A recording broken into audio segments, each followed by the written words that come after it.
Il-Knisja ddiet l-Istitut Adelajċini lill-Hospice Malta bilha li jitwaqqaf St. Michael's Hospice, l-ewwel kumpless li ser jipprovdi kura lil persuni b'mar terminali.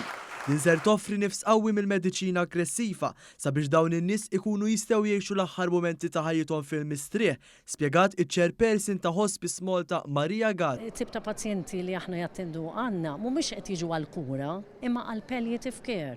U meta ngħidu palliative care din hija kura komprensiva li tingħata mhux biex jifiq il-pazjent imma biex jgħinu f'dawk il-żminijiet diffiċli tiegħu.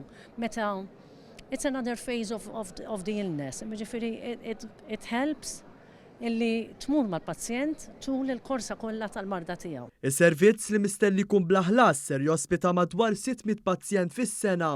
Sa minn hawnhekk aħna se jkollna kmamar individwali bis-sodot il-pazjenti jkunu jistgħu naħarġu bis-sodda b'kollox fl-arja ta' barra fil-ġonna sbieħ li jdawru dan il-post, huwa post enormi u se jkun jista' jilqa' fih ġifieri ħafna iktar pazjenti milli jilqallum.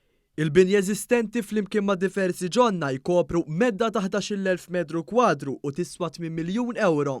Waqt il-qudiesa tal-okkażjoni, l-Arċisqof Charles Scicluna stqar li m'hemmx dubju li s-soċjetà Maltija tgħin issostni proġett li jtaffi l-piż ta' dawk li għandhom salib kbir xi jġorru.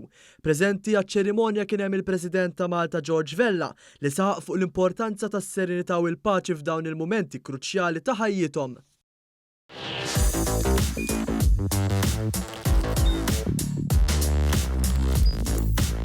Idħol fuq one.com.mt u hemmhekk tista' tara l-programmi kollha li jxandru fuq One permezz ta' One Play.